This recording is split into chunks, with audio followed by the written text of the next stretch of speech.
Hello, everyone. Today, I'm extremely pleased to have Ms. Suman Mishra, CEO at Mahindra Last Mile Mobility, LMM.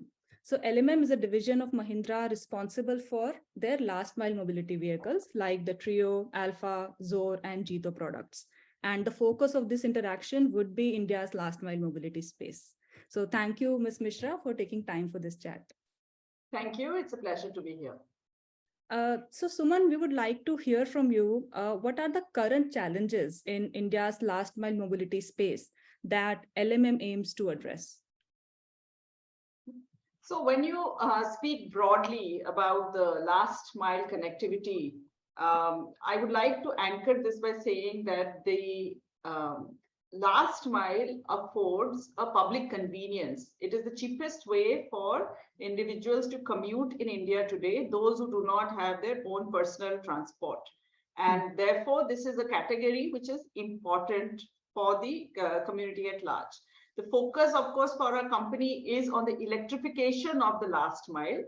And the main challenges, as I speak about electrification of the last mile, which is really the three-wheeler and the small four-wheeler commercial vehicle, would be financing. I think that is the number one thing which is preventing us from reaching large-scale electrification. Having said that, we have made a lot of progress. We were around 4% last year, and we are now around 7-8% now. So it's growing on its own, but the impetus that is required can be provided through better financing instruments. And the second, perhaps the second thing that we would need to solve for over a period of time is in the very dense city clusters, how do we solve the charging issue? It is a problem that is solved in those who own houses or those who are not living in the very dense urban area. But in general, this is another issue that we would need to solve. So these are maybe the couple of challenges or rather things that the industry has to solve for as we push towards better electrification of the last mile. Understood.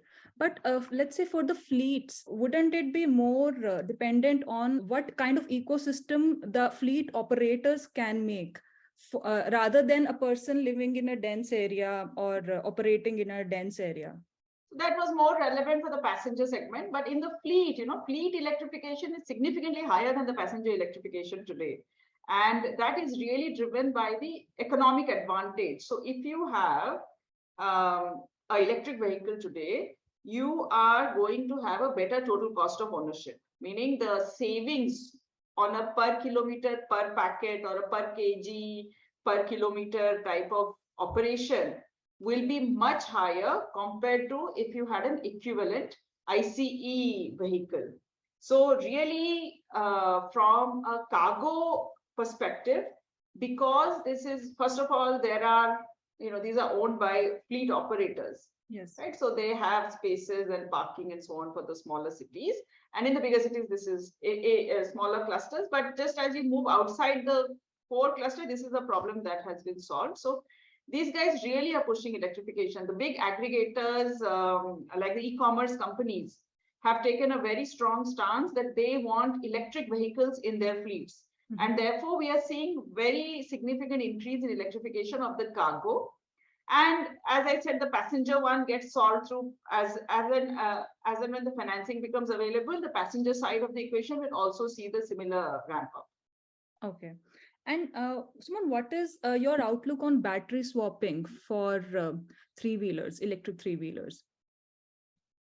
So, like, this is India, right? There is a fit for purpose application in every part of India for every kind of problem. So there are certain areas where the route is fixed, where you can set swapping stations. The swapping by definition will be curtailed to where the swapping station is available.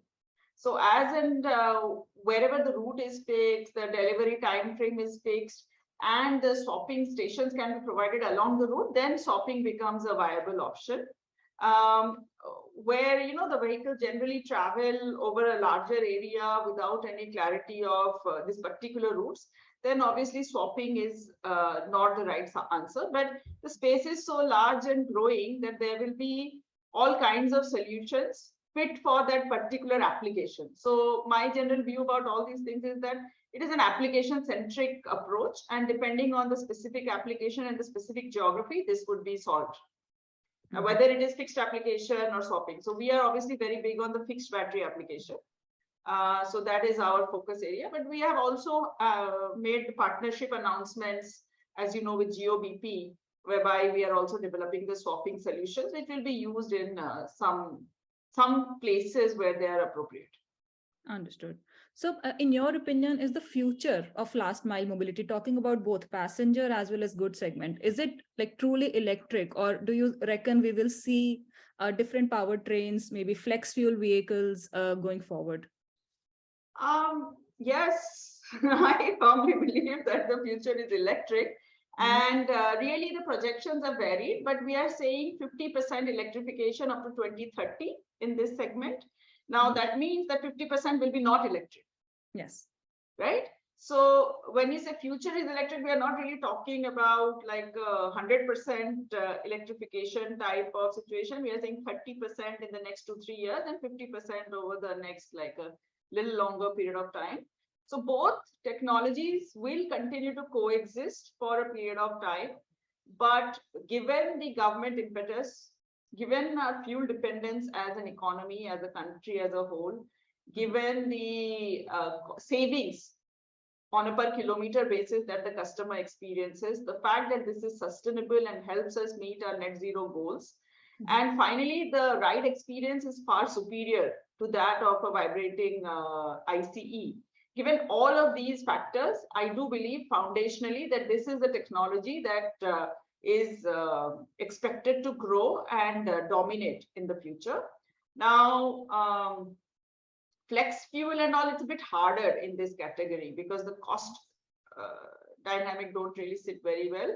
But you never know, right? There can be different kinds of battery technology. There can be different solutions. But my sense is it will be mostly electric, and then the type of battery application may or may not change over a period of time. Understood. And any comments on the potential for EVs in the LCV space? Yes, so that is another one important one, right? As you know, I operate in the sub 2 ton space, and so with the Jito range of products. So there also there is opportunity for electrification. Again, this is TCO led, right? There is a total cost of ownership is significantly superior if you're driving the LCV over a certain distance, right? The minimum distance has to be of a certain kilometers to make it justify the TCO. Here, however, the cost parity will be quite different. So there is a gap in the cost structure, which therefore means that better financing type of options like leasing options will be the way this category will start to electrify. So yes, I do think there also we will see significant electrification in the time to come, maybe a little slower than the three-wheeler, but definitely faster than the cars. Okay. Okay. Recently, there was an announcement along with Telangana government about the expansion of your Zahirabad facility. So can you give us an insight into the current manufacturing capacity for the LMM vehicles and your plans for expanding it? We don't really announce capacities, but let's say the quantum of the investment is so significant that it is looking at our 5-year outlook, and therefore this kind of investment has been planned. We will be putting the electric product ranges, the new range of products, including the electric LCVs, which will come out of that facility. Okay. Telangana is actually core to our strategy. We already make a lot of our diesel and the Zoll brand out of there. So much of our Alpha range comes from there, and the electric vehicle, one of them also comes from there. So we deem that given the infrastructure, given the location, etc., it becomes very suitable for us for a scale up. So we looked at all the possible manufacturing locations and have chosen that as the place where we will gear our future investment. Okay, you spoke about LCV or four-wheelers coming out of that facility. Already Jito is made there. Okay, so but Jito is an ICE product. Currently, yes. Okay. And also, can you talk about your export outlook specifically for the electric three-wheelers? What all markets we have started exporting, but it is very, very early days here. the way I think about, so we are exporting to UK, we are exporting to Nepal, we have agreements with Sri Lanka, Brazil, Japan, etc., etc. So we are doing some amount of export started, but it is early days. It will really depend on the country level policies. It's the same as in India, right? It's a equation between fuel and policy. So the same logic has to apply to those destination countries, and as and when they come up with accretive policies, we will be happy to scale up our exports. But we do have, India is the largest manufacturer of three-wheelers, with almost 50% of the volumes getting exported. So we hope that over a period of time that will electrify, perhaps not as fast as India, but over a period of time it will electrify, and then we will do the exports as required. Okay. So I think coming back for the last question, I'll come back to this, the issue you raised in the very first answer, that is of financing. That is the main hurdle when it comes to the adoption, penetration of electric vehicles. So when we talk to the financiers, they say the problem is the most of the products have not seen a life cycle yet, and we're not sure of the residual value of the product. And if there is no resale market, like if somebody defaults on the loan, we don't have a proper set organized market to resell the vehicle and so on. Yes, I mean, of course, every new technology will come with some risk, but the solution is around solving the ecosystem issue. So we are currently working with a variety of players to try and figure out the second life application. So that once that is established, that establishes a value to the battery, and therefore then this problem gets solved. Whoever financiers I've checked, their real world experience is not that the default is high in EV and low in ICE. It's the same level of default, but it's their risk appetite, which is low. However, there are some new age financiers who are also coming in with better and better offerings. I have to say though, while this is a challenge, situation is far better than it was 2 years ago. Okay. So it's my sense that this is another one of those, the industry curve. As the industry matures, this will mature along with it. So yes, it is a problem, but it is so much significantly better than when it was just a couple of years ago when there was hardly any financiers in the market. Okay. Okay, understood. We've seen there are specific companies who are only coming to solve the electric mobility as a financing problem. So I think they will come up with custom solutions that suit. Yeah, and it's a problem that will solve with time. Sometimes you just have to, the pioneers of the industry will come up and will get people together to solve these problems. So that is a responsibility in a way for those who are there first to just try to move the curve along, right? It's a very large market. There's room for everybody, but we need to then solve some of these issues, and we are very committed to doing that. Actually, this is something we are very, very passionate and committed to. Mahindra has net zero targets, sustainability targets for 2040, and we are quite last mile mobility is a key part of that aspiration as well. So we are very committed to doing that as a group.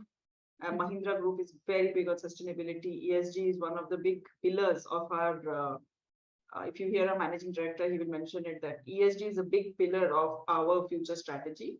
And therefore, we are quite committed to do what it takes to get there, including the investments that I just announced. Yes. To, make it happen. Somebody has to take a leap, and we are there. Okay. All right. Well, thank you so much, Suman. Thanks for your time, and I wish you the best. Thank you.